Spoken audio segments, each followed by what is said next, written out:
A few minutes later. అసలే ఈ సమోసా గాడికి కోపం ఎక్కువ. నా మీద కోపం వచ్చి ఉంటుంది వాడికి. సరే ఒకసారి ఫోన్ చేద్దాం.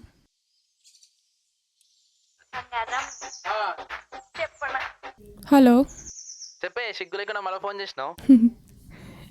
ఎక్కడున్నావు? తెలుసు కదా మనకి రాకు. సారీ. సరే కానీ మనోడు ఒకడు హ్యాండ్ ఇచ్చిండు, గంపెటి సమోసాలు ఉన్నాయి, పోయి అమ్ముకొని వద్దాంపా.